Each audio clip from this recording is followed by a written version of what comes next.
Time now for Alan Hahn's Knicks Fix. And as always, we say hello to Alan downstairs in our Squarespace studio. So, Alan, in the pregame, Mike Miller said Kevin Knox puts in all the work, does all he has to do to succeed, and it's only a matter of time before we start seeing some more impressive results. You know what? It's funny because that's that same speech, that same idea, matter of time, patience. You and I talked to John Calipari this summer on the MSG 150. And when we asked him, the Kentucky coach, about his former player, Kevin Knox, you remember what he said? He said, he's a talent with unbelievable upside. Just be patient. And that's exactly what he said also when he was drafted. He kept reminding us that this isn't going to be a player who's going to step in and be an instant gratification type draft pick. He's someone you have to have patience with. And you can hear Mike Miller saying those very same things about him. They have no choice but to be patient with him. Of course, they've had to. And this year, with a team that has a lot more veteran players ahead of him than they did last year, we're seeing a difference in the numbers that he did in his rookie season, not just output, but also how much playing time he's been getting. Overall, he's playing an average about 10 fewer minutes per game than his rookie year, and of course, half the scoring output, half the shot attempts at well, and his shooting percentage is pretty much where it was last year, which is mid-30s, and that, of course, needs to improve.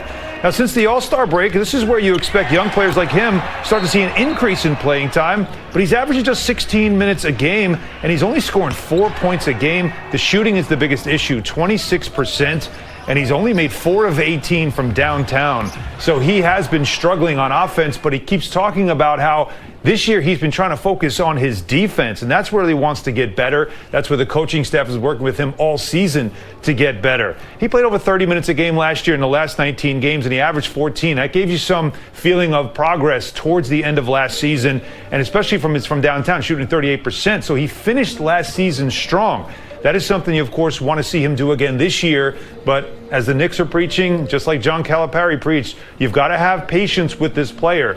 But one thing Kevin Knox did say earlier this week is he still believes he's getting better. In fact, he said, I definitely think I've gotten a lot better this season. The experience maybe is there. The learning is happening behind the scenes. And for Knicks fans, they probably have to wait to see that progress. You know, Alan, one of the big stories here in recent years in the league is that it really has become a players' league. Yeah. And we got more evidence of that yesterday morning when the Nets and their coach, Kenny Atkinson, quote, mutually parted ways. Yeah, and this is now the third in-season coaching change made, but one that's a very curious one and an odd one because it's done for a team that's actually in the playoffs. That's something that catches you by surprise. But I hear this all the time when I ask people around the league about that. They always say it is player driven. So if you don't have a connection with your players, these things can definitely happen. So it was announced Saturday, coming off of a win, by the way, that Kenny Atkinson was no longer going to be the head coach of the Nets. And Sean Marks, who's a GM, he said, these are the circumstances, the position we find ourselves in now is what helps us get to that next level. We see this a lot with coaches who start out as development players, don't we? Is that it's always about who can take them now to the next level.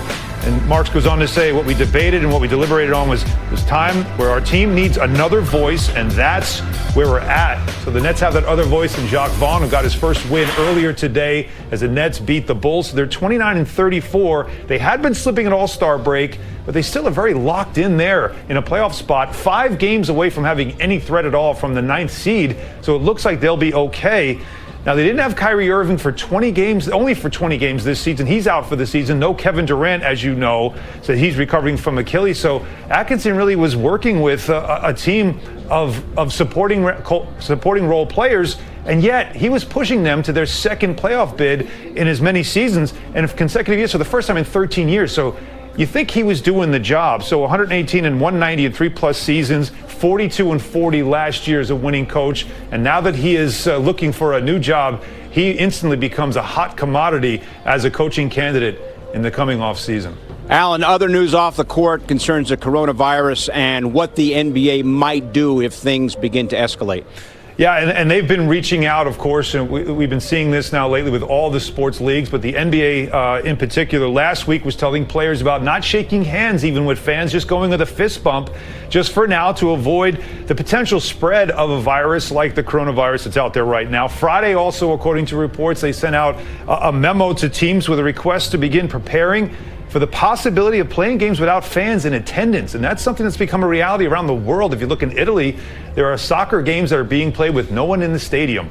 The Warriors actually had that decision to make on Saturday night against the Sixers. The San Francisco Department of Public Health advised for cancellation or postponement of any large gatherings, including concerts and sporting events. The Warriors, in talking to the NBA, decided to go ahead and have fans attend that game.